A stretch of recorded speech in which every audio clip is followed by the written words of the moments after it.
So again, I'm very happy and honored to be here at the invitation of Father Stephen. It's really, for me, really special to be able to get to know my neighbors a little better here at our neighboring parish of St. Pius. As you know, if you don't know, Holy Name of Jesus is just up Chicago Drive in Wyoming. Today, Jesus is giving us a very difficult teaching that our world struggles with, but yet going back to the essence of who God is. God is a loving God who loves us faithfully, who loves us without condition. And Jesus stating, in that discourse about, what about divorce and how does that work? Going back to the beginning, going back to God's intention. And then Jesus himself, who raises marriage to a sacrament, every sacrament is that living presence of Christ among us that we can experience sacramentally in the husband and wife that represents, and their love represents that unconditional and faithful love of God for his church. So here's Jesus teaching this difficult sacrament. He's very patient with his disciples as they question him when they get back to their house. And then he gets angry. Not that they questioned the teaching, but he got angry is that they were preventing the children to come to Jesus. Think about it. There's times that Jesus got angry in the gospel. We all know when he drove out the money changers in the temple. We know about the harsh words he had for many of the religious leaders of his time. But this is the only time I can recognize in the Gospels where Jesus gets angry at his disciples. He says he became indignant.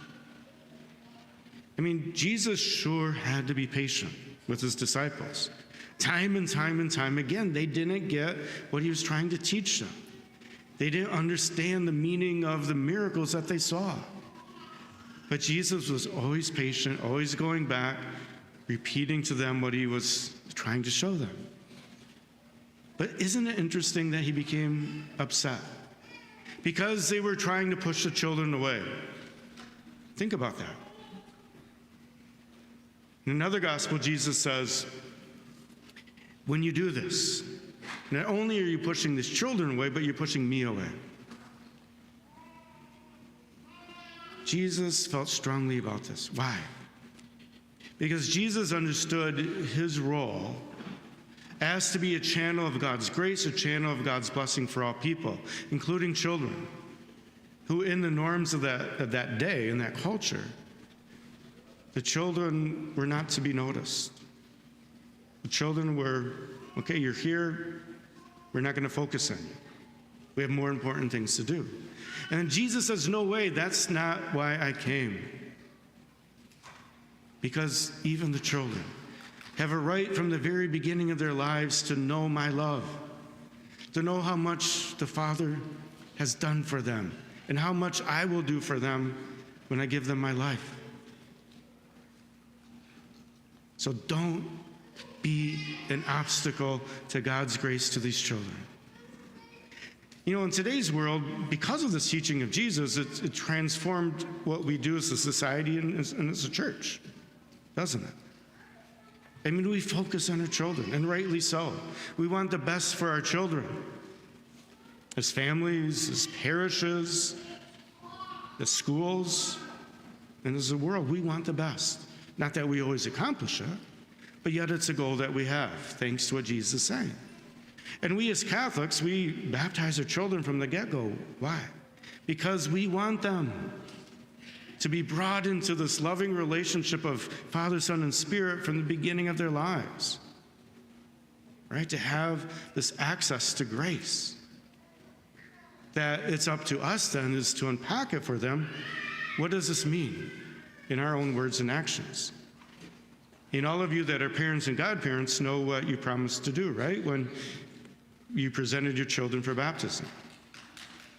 Do you promise to raise these children, educate them in the ways of faith and loving God and loving our neighbor? Yes, yes we do. And that is a holy vocation. But being a channel of God's grace and getting away of that grace, of that blessing, is what got Jesus upset.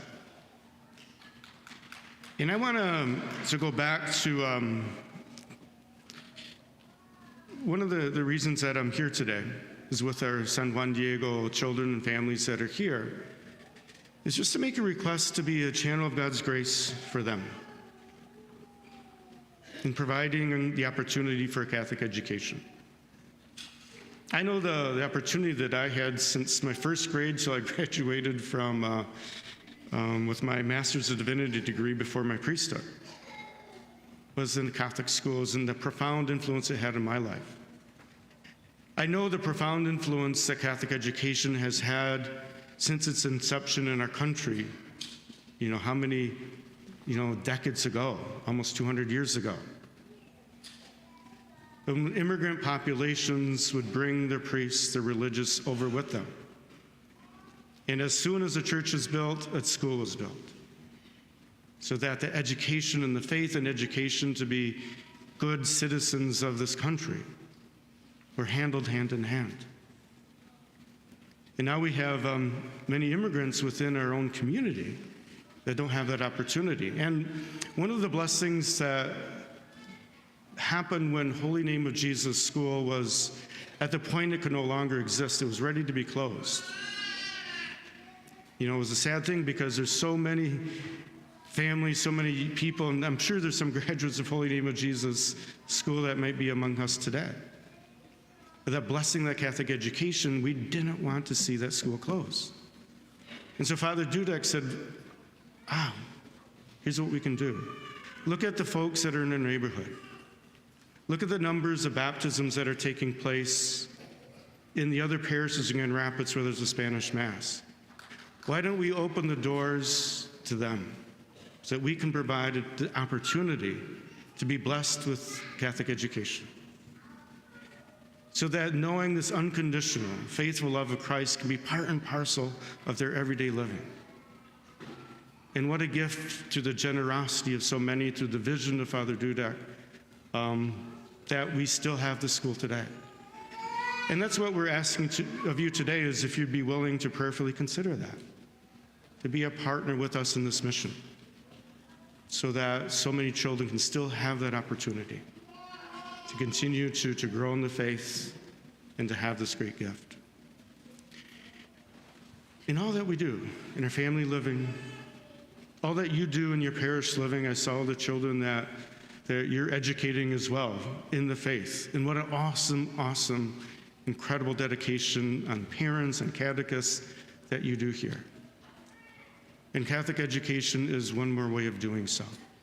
And so in these challenging times, I just ask for your generosity, whatever you're able to do, in today's second collection, to help us with that, to be partners so that these wonderful children that are having their lives changed in so many ways through San Juan Diego may continue to have that opportunity.